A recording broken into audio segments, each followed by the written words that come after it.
ನಮಸ್ಕಾರ ವೀಕ್ಷಕರೇ, welcome back to my channel Sridevi Jalihal. ನಾನಿವತ್ತು ತುಂಬ ದಿನಗಳ ನಂತರ ಲಾಂಗ್ ಫಾರ್ಮ್ಯಾಟ್ ವಿಡಿಯೋ ಮಾಡ್ತಾ ಇದ್ದೀನಿ ಕುಕಿಂಗ್ದು.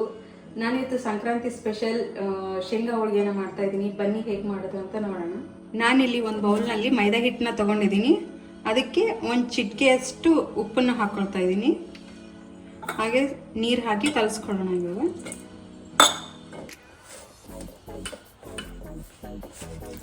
ಇದನ್ನ ತುಂಬ ಮೆದುವಾಗಿ ನಾದ್ಕೋಬಾರ್ದು, ಗಟ್ಟಿಯಾಗಿರ್ಬೇಕು ಸ್ವಲ್ಪ. ಇದೀಗ ಈ ಹದಕ್ಕೆ ಬಂದಿದೆ. ಇದನ್ನ ಸ್ವಲ್ಪ ಹೊತ್ತು ನೆನೆಯೋದಕ್ಕೆ ಬಿಡೋಣ, ಮುಚ್ಚಿಟ್ಟು ಬಿಡೋಣ. ನಾನಿಲ್ಲಿ ಒಂದು ಪಾತ್ರೆ ಇಟ್ಕೊಂಡಿದ್ದೀನಿ. ಅದಕ್ಕೇನೆ ಇವಾಗ ಒಂದು ಗ್ಲಾಸ್ನಷ್ಟು ಶೇಂಗಾ ಹಾಕ್ಕೊಳ್ತಾ ಇದ್ದೀನಿ. ಇವಾಗ ಚೆನ್ನಾಗಿ ಹುರ್ಕೊಳ್ಬೇಕು. ಅದು ಚೆನ್ನಾಗಿ ಹುರಿದ್ಮೇಲೆ ಸಿಪ್ಪೆ ಎಲ್ಲ ಬಿಟ್ಕೊಳುತ್ತೆ ಶೇಂಗಾ. ಅಲ್ಲಿವರೆಗೂ ಚೆನ್ನಾಗಿ ಹುರ್ಕೊಳ್ಬೇಕು. ಇದನ್ನ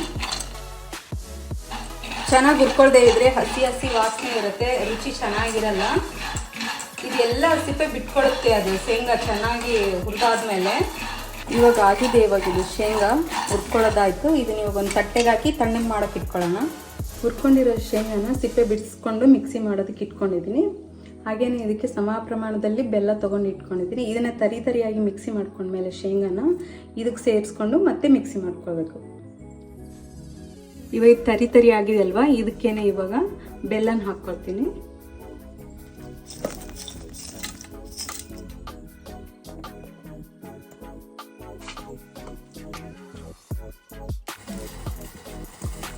ಇವಾಗ ಇದು ಬೆಲ್ಲ ಮತ್ತು ಶೇಂಗಾ ಎರಡು ಮಿಕ್ಸಿ ಮಾಡಿ ಇಟ್ಕೊಂಡಿರೋದು. ಇವಾಗ ಸ್ವಲ್ಪ ಬಿಸಿನೀರು ಕಾಯಿಸ್ಕೊಂಡಿದ್ದೀನಿ. ಇದಕ್ಕೆ ತಣ್ಣೀರು ಹಾಕ್ಕೋಬಾರ್ದು, ಬಿಸಿನೀರು ಹಾಕ್ಕೋಬೇಕು ಸ್ವಲ್ಪ.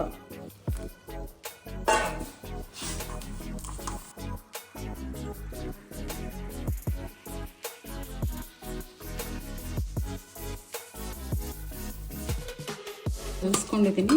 1-2 ಗಂಟೆ ಬಿಟ್ಟು ಹೋಳಿಗೆ ಮಾಡೋಣ.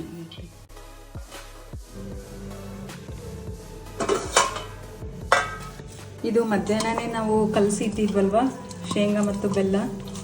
ನೋಡಿ ಇವಾಗಿದ್ದು ಈ ಥರ ಆಗಿದೆ. ಇನ್ನೂ ಸ್ವಲ್ಪ ಸ್ಮೂತ್ ಆಗಬೇಕಿದೆ. ಇದಕ್ಕೆ ಸ್ವಲ್ಪ ಬಿಸಿನೀರು ಹಾಕಿಬಿಟ್ಟು ಇನ್ನೂ ಸ್ವಲ್ಪ ಮೆತ್ತಗೆ ಕಲಿಸ್ಕೊಳ್ಳೋಣ. ಸ್ವಲ್ಪ ಬಿಸಿನೀರು ಹಾಕಿದ್ದೀನಿ, ಕಲಿಸ್ಕೊಳ್ಳೋಣ. ಇದು ಮೆತ್ತಗೆ ಉಂಡೆ ಕಟ್ಟೋದಕ್ಕೆ ಬರಬೇಕು, ಸಾಫ್ಟ್ ಆಗಿರಬೇಕು ಉಂಡೆ. ನೋಡಿ ಉಂಡೆ ಕಟ್ಟಿದರೆ ಈ ಥರ ಎಣ್ಣೆ ಬಿಟ್ಕೋಬೇಕಿದು.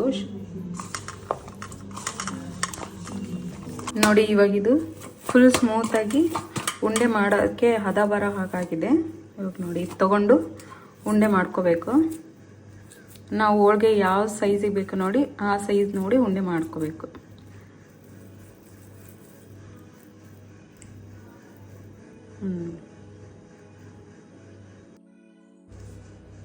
ಉಂಡೆಗಳು ರೆಡಿ ಆಯ್ತು. ಇವಾಗ ಬನ್ನಿ ಹೋಳಿಗೆ ಮಾಡೋಣ. ಕಣಕ ಹೇಗಿದ್ರು ತಯಾರಾಗಿದೆ.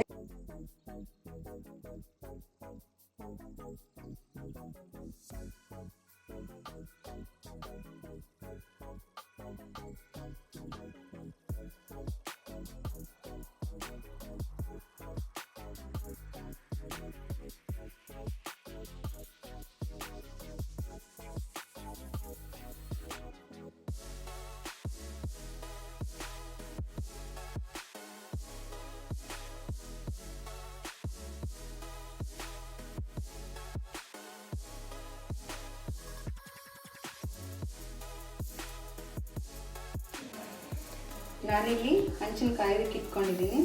ಇದಕ್ಕೆ ಹಂಚು ಬಿಸಿಯಾಗಿದೆ. ಇವಾಗ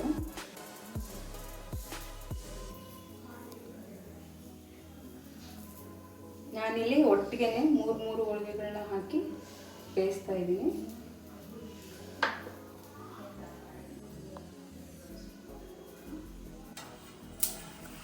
ಇವಾಗ ಬೆಂದಿರ್ತಾವಲ್ಲ ಇನ್ನೊಂದು ಸೈಡ್ ತಿರುಗಿಸಿ ಹಾಕಬೇಕು. ಇವಾಗ ನೋಡಿ ಬೆಂದಿದೆ. ಇವಾಗ ಒಂದು ಸೈಡು, ಇನ್ನೊಂದು ಸೈಡ್ ತಿರುವಿ ಹಾಕಬೇಕು.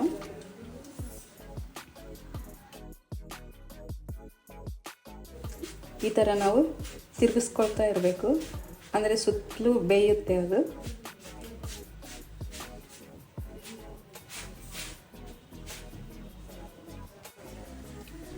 ಇದು ಆಗಿದೆ, ಬೆಂದಿದೆ. ಇವಾಗ ಎಲ್ಲ ಹೋಳಿಗೆನ ತೆಗೆದುಕೊಳ್ಳೋಣ.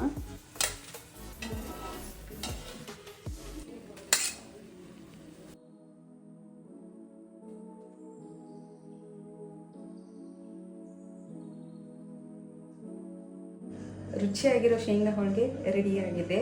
ಸಂಕ್ರಾಂತಿ ಹಬ್ಬಕ್ಕೆ ನೀವು ನಿಮ್ಮನೆಯಲ್ಲೂ ಟ್ರೈ ಮಾಡಿ ಒಂದ್ಸಾರಿ. ಧನ್ಯವಾದಗಳು ವೀಕ್ಷಕರೇ. ಮತ್ತೆ ಇನ್ನೊಂದು ರೆಸಿಪಿಯೊಂದಿಗೆ ಮತ್ತೆ ಸಿಗ್ತೀನಿ. ನನ್ನ ಚಾನಲ್ನ ಸಬ್ಸ್ಕ್ರೈಬ್ ಮಾಡಿ, ಫಾಲೋ ಮಾಡಿ ಮತ್ತು ಕಮೆಂಟ್ ಮಾಡಿ.